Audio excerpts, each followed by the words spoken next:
So just before we get going, it's just important to emphasise that Tim is speaking here in his capacity as an individual and also with his nuclear industry hat on, and not as anything else like a non-executive director of Great British Nuclear. So let's get cracking. Thanks for listening to A Long Time in Finance with Jonathan Ford and Neil Collins, in partnership with Briefcase.News, the service that brings intelligent curation and analysis to your media monitoring. Nuclear energy has been an up and down story for the last few decades. But at the moment, it's definitely on the up. The biggest sign? The COP28 climate conference this month, when 22 nations pledged to triple their nuclear capacity by 2050. True, some of those were countries not known for nuclear power, like Morocco and Ghana, but also major powers like the US, Britain and France. There's been a general surge of enthusiasm for all things atomic. Shares in companies involved in the area have been surging as investors sent more orders for nuclear technology. Uranium, the fuel that powers most reactors, has risen too. The price recently hit $85 a pound, which is its highest since 2008.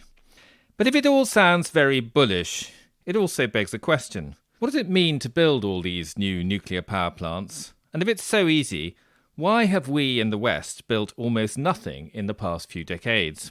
In the UK, since the last big programme ordered in the 1960s and 1970s, we've built just one, Sizewell B, and that was completed in the 1990s.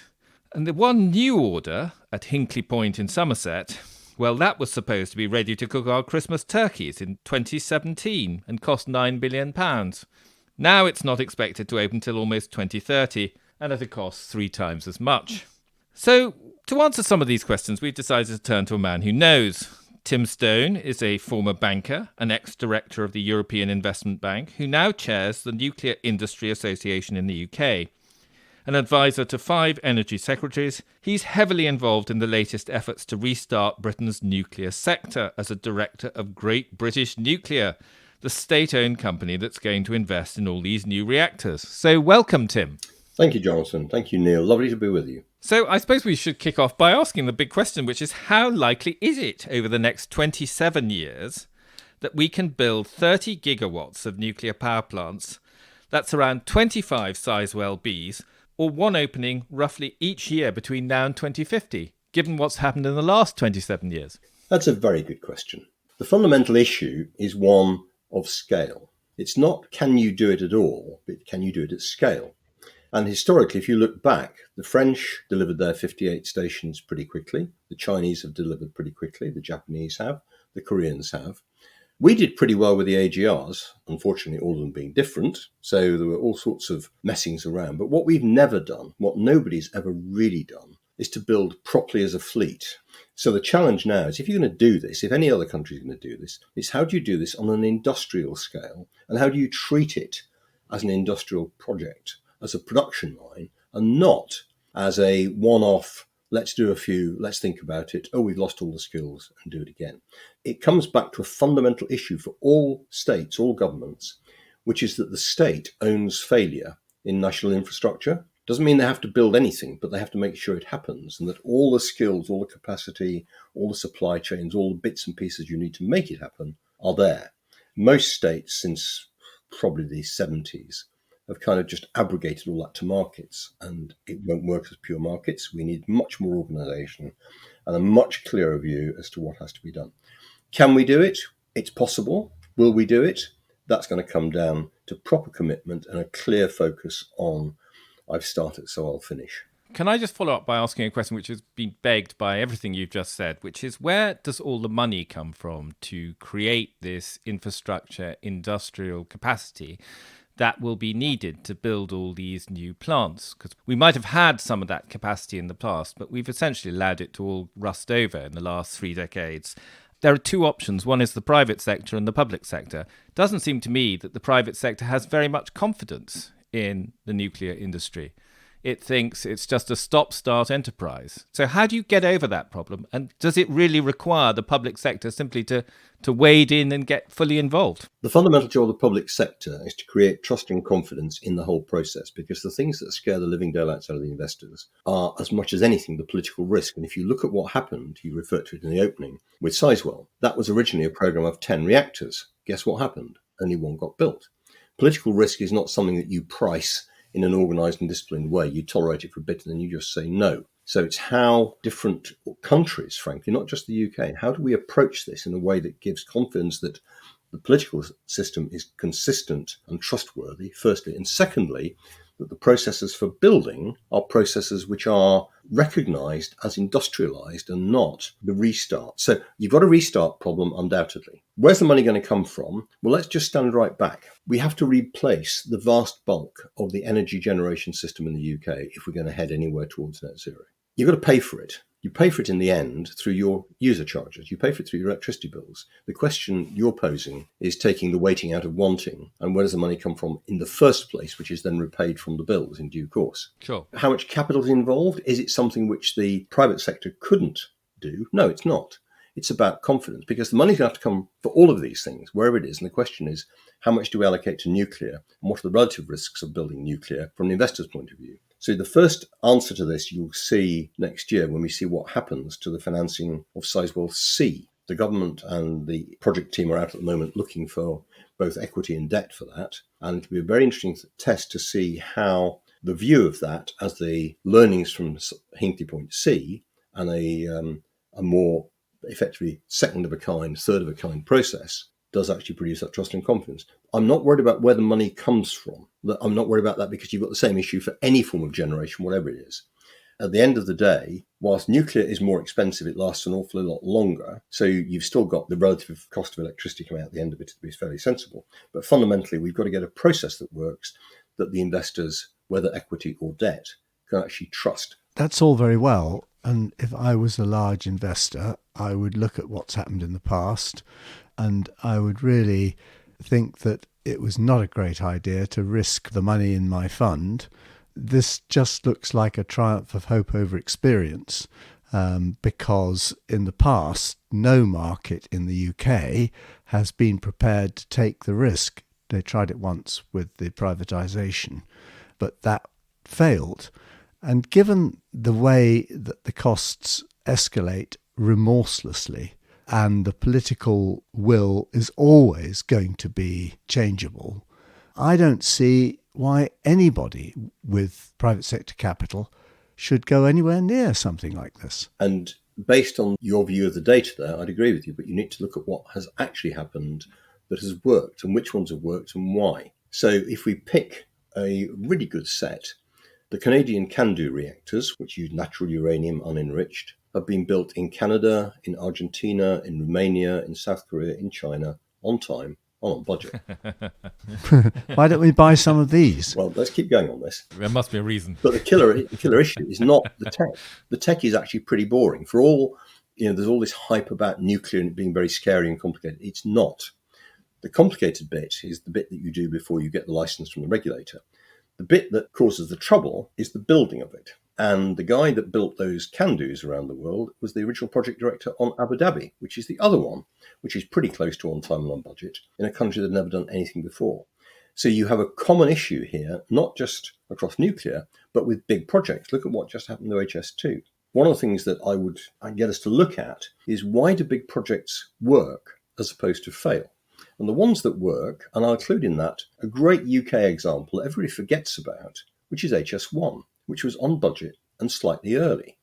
And the reason it was on budget and slightly early is the same reason that those CANDUs around the world were built on time and on budget, and why Abu Dhabi did so well, which was they did it properly, which means that before you start building, you have finished all the design work, and you're preferably on the second of a kind.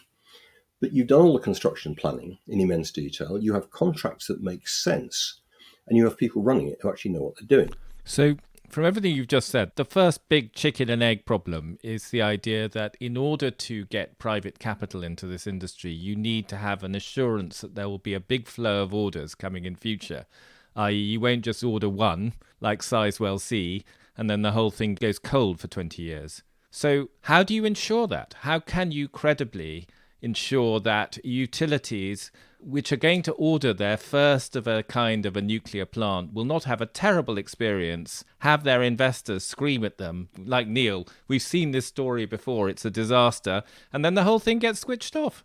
At the end of the day with this, we're talking about a national endeavour. This is not something which is down to individual utilities. And remember that many of the utilities, certainly across Europe, don't have the balance sheets anymore to do this. So quite a lot of the demand, particularly of the smaller stuff, where you're talking 2-3 billion per unit, isn't going to come from there. It's going to come from the same places as, for example, the finance for Bruce Power, which is from the big Canadian funds. And those guys will only touch this with that confidence that they believe that the state isn't going to interfere and stop it. It's really interesting when you look back at the history of the UK. It's a complete roller coaster of the state saying, let's do stuff, oh, let's not. Let's do stuff, oh, let's not. The political reality in this country is that they can barely agree on lunch, let alone anything which is long term.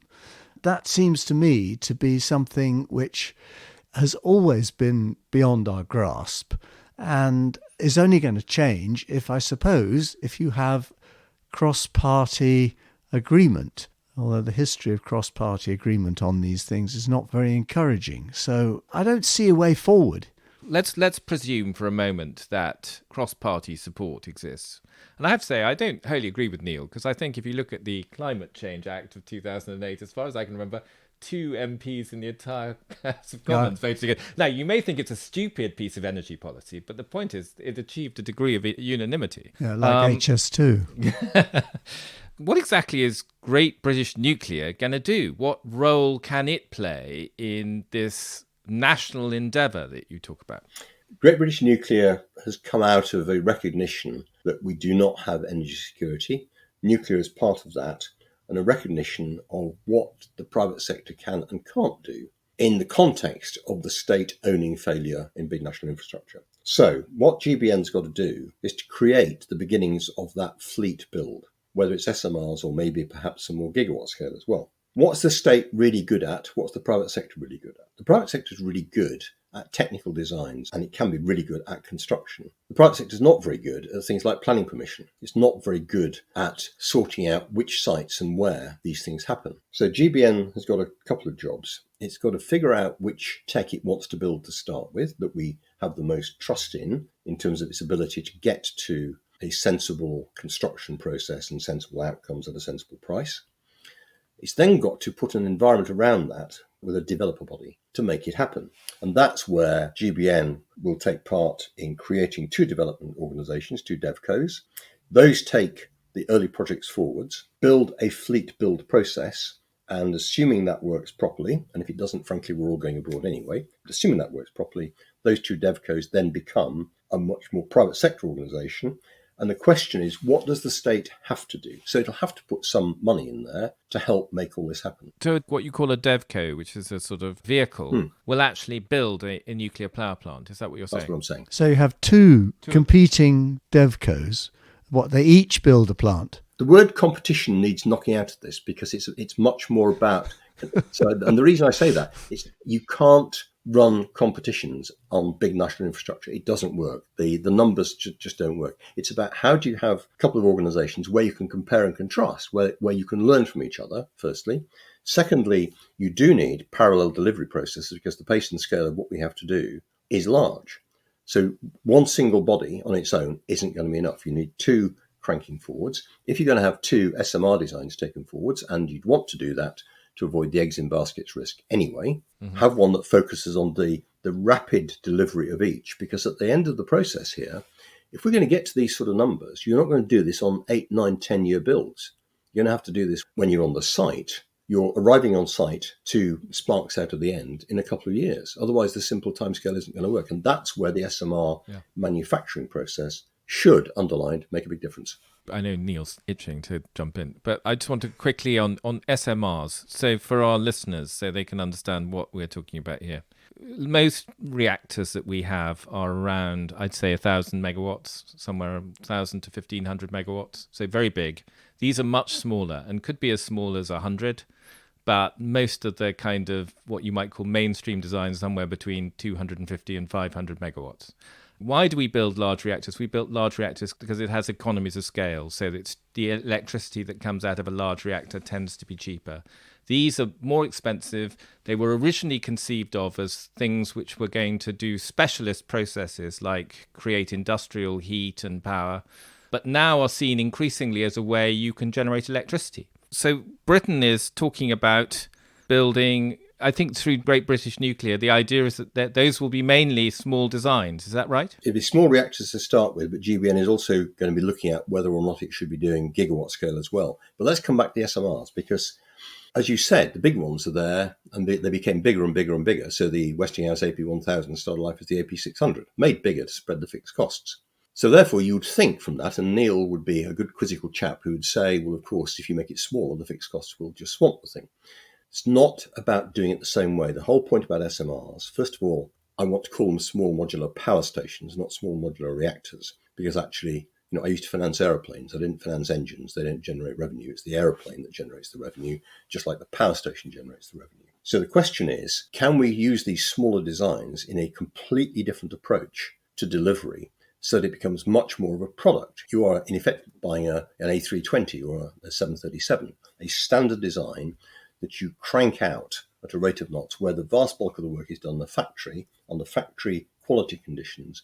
And what you do at site is essentially the assembly of some giant Lego Duplo. So it's not about the conventional take all the nuts, screws, washers and bolts, pumps and valves to site and stick them together by hand, but you manufacture them in a factory and then you assemble at site much quicker. Yes. How likely, in your view, is it that we would be able to do this? It seems to me we've been dithering about this for years now, and just because Rolls-Royce are quite good at designing nuclear reactors for submarines doesn't really mean that they are likely to be the ones to build these things. The same problems will arise in terms of the cost and the risks, and the further unknown is changes in health and safety rules, which has been one of the things that's bugged the nuclear industry, as far as I can see, for decades. Why is it going to be any different with these small reactors? You picked Rolls-Royce, it's a really good example. And what Rolls have been doing with their SMR is completely different to the way that they build the reactors for the submarines. They're very, very, very different designs for a start. But they are a really good example of someone who's taken that modularize the power station approach. Their design, which has been developed really since the early part of the last decade, is now in a form where it is very modular, it's very factory buildable. Each module can go to site on a truck to be assembled there, literally in the sense of giant Duplo. So in terms of can we do this? Yes, we absolutely can. Others are catching up to them in that approach, but it's essentially, you need a James Dyson kind of engineer in this, not a nuclear engineer. The nuclear engineer is fine in doing the basic design work and helping the regulator understand whether it's safe or not. But after that, it is much more of a product creation process. So it's that change from a conventional construction of a giant chemical plant approach to the manufacturing approach. Back to your point on health and safety. In terms of the modern designs, the view of the regulators is these things are way, way safer. And also we need to be careful about the word safe here, because you're already looking at a world where, in terms of deaths per terawatt hour of electricity generated, nuclear is right down at the bottom. It's down there with hydro. It's better even than rooftop solar. So in terms of the safety of these things, we've got to get past this. Frankly, it's almost a paranoia. It's completely unjustified. I agree with you entirely. It's psychological. It has nothing to do with the facts. Doesn't. Nuclear power generation is extremely safe. Even So what's your concern then? Is it public? My concern approval? is the usual one of, it's all very well saying that Rolls-Royce have got a design which is almost ready to be built, but until it's done, and it's in an area where people are prepared to accept it, not very far from where they live, then I don't think the problem is anywhere near solved. Can I just come back to something that Neil said earlier on, which is when you talked about the can-do and how successful it would be, Neil said, why don't we just buy them? In a way, you sort of look at this and you say, here we are, we have designs in existence that we know how to build broadly. We know that they work. We could get started tomorrow, probably, or somewhere close to tomorrow. And yet here we are with 80 potential new designs, none of which has ever operated, some of which involve all sorts of new technology, which involve promises that they can be built in garden sheds by 2035. And what we know from the history of this industry is all these sort of promises generally turn out to be so much dust. So why are you, as GB Nuclear, for example, prioritizing this kind of paper reactor stuff, which has never been built, when we know that there are designs out there which we could actually get started on tomorrow? Well, it's a great idea, except that all the people who built them aren't around anymore. The killer issue here, the limiting factor, is physicality. It's about where's the cabling going to come from, where's the connections going to come from, where are the people who are going to build these things come from. And if you look back at the work we did last summer on the basis for GBN, the big focal point behind a programmatic approach, I build a couple, build for time, build eight at a time, is about building the supply chain for people. Because one of the things that the state in many countries has completely forgotten is that people's capacity and capability are as important as the ability of factories to make widgets. So with the focus on a small number of SMR designs, the idea there is that you get a small number of SMR designs and you crank them out like a Nissan production line, and you build a confidence that we can do that. And if we can't do it, somebody else will. But I have every confidence that we are perfectly capable of doing this, provided we stick to our knitting and get on with it. Okay, one last sceptical question from me, which is, we tried this obviously in Europe and the United States in the 1970s. That was an era where we had vastly more industrial capacity than we do now. We made steel, we made forgings. You know, you look at the suppliers to the UK nuclear programs in the 1970s, they're full of names that no longer exist. In those days, despite all that capacity, there were huge bottlenecks in production. Costs shot up, and it was basically hugely discouraging to the buyers, the utilities, and so forth. How on earth are we going to get around that problem if we're in this international race? Everyone's doing it at the same time. Everyone wants their forgings, their steel delivered tomorrow. Are we not going to end up with the same pickle we had in the 70s times two? I think there's a perfectly way through this. So if we take forgings as a really good example, where we have always been the world leader in big forgings. Sheffield Forge Masters taught the Japanese how to build big forgings, and indeed the Indians. Sheffield Forge Masters almost went bust. And it was at the point when the government and the Ministry of Defence realised that this is a national asset that builds pressure vessels for submarine reactors, but also for SMRs and for other really high quality bits of kit. And once you let that skill go, you won't get that back. So that has been rescued and kept alive. In the case of steel, we're going to have to make sure that we can deliver steel for railways, for buildings, for nuclear power stations. We're not a big consumer of steel in the grand scheme of things. But it is about, as you quite rightly say, that supply chain being confident. The pumps and valves that go in these things are not really exotic bits of kit.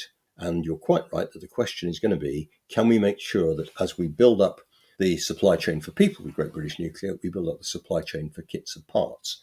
And that, again, is back to picking a couple of designs where you know exactly which parts you need, and then you ramp up the production step by step. So, yes, it's an industrial policy that has to be there. There has to be consistency. It's perfectly doable. There's nothing in this that requires any great novelty. Okay, so I can see that our relentless barrage of scepticism isn't going to dent your natural optimism. But how many orders for new nuclear reactors will the UK sign by the end of 2025? One. So we'll see. I don't want any more by then. What about the SMRs? When do we sign them? You sign those later in the decade. But what you do, you sign them later in the decade to get the first one. This is the critical point. You don't do big projects quickly. You spend the time thinking it through, doing the engineering, doing the construction planning, and only when you're ready, then you start. But what then matters is that you have a rolling program that ramps up the speed of delivery on a really certain base. So, sure, I get that. But my question was orders. So if I'm going to build a factory, I need to know that things are going to be built. I need to see that it's not just Grant Shapps or whoever's this week's Energy Secretary burbling away on the television. Something has actually been signed which is seriously going to be set in train. How many of those orders? 2 by the end of next year. Of SMRs? SMRs. And Sizewell C is the only big one on the horizon. Yes. Best of luck with that. I hope it doesn't turn out that we can't do, can do. Well, We can do this. We know how to do it, and it's down to commitment. This is not about do we have the fundamental skills and the money. That stuff is all fixable. I was one of the guys behind HS1. We did that in a very disciplined and organised way, and we had somebody who ran it day to day who knew exactly what they were doing. All this stuff is perfectly doable. The question is, will the commitment be there, and will we make sure that we are more than good enough to attract all the people, the money and the tech to do it here? Because those reactor designs that we're going to pick for the UK, the intent with those is that they build factories here and they export those reactors across Europe to those 17 other states across Europe who want the reactors. They want the small reactors. Okay. Well, let us hope that I'm wrong, but HS1 was a very long time ago.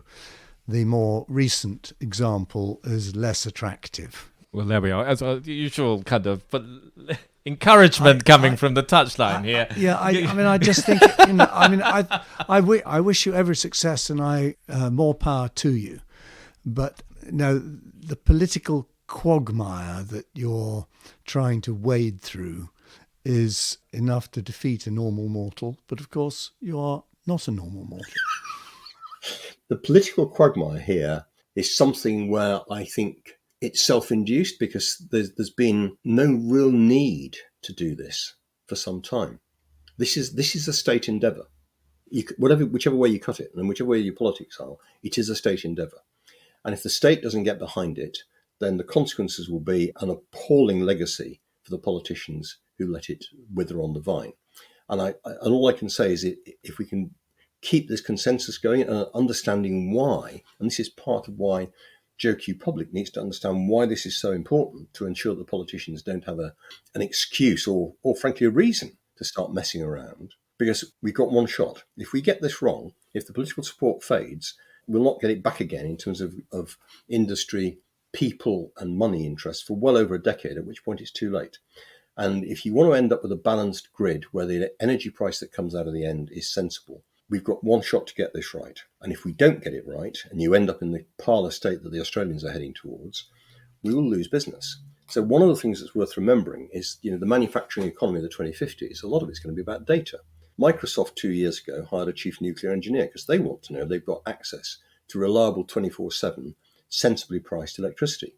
Because without that, the data doesn't work. Yeah, we're competing for these things. So it's going to be a real test of the big picture view of the politicians. If they don't get it right, then an awful lot of us are going to be emigrating. Yeah. I have to say, I have to say on this, I'm with Tim. You look at the United States, Congress usually makes our parliament look like a sea of rational, kind of reasonable give and take, in that they are completely gridlocked. And this is one of the few issues on which there is genuine cross-party support. They basically all accept that this is something that probably has to be done. So I do think there is an imperative here. My concern is more making the right choices, because you talk about it as a one-shot thing, and if it really is a one-shot thing, rather than, what was it they used to say about the United States in the Second World War, that they finally found the right answer after exploring all the alternatives. I think there's a strong chance that it will take more staying power, because I think we will make mistakes, and people will sit around going, why did we spend billions of pounds on this stupid idea? And the question is whether that imperative survives those sort of setbacks, which will inevitably arise. That was A Long Time in Finance with Jonathan Ford and Neil Collins. Production and editing by Nick Hilton, and our sponsorship partner is Briefcase.News. If you enjoyed the show, please rate and review it on your podcast app, as that will help new listeners find us.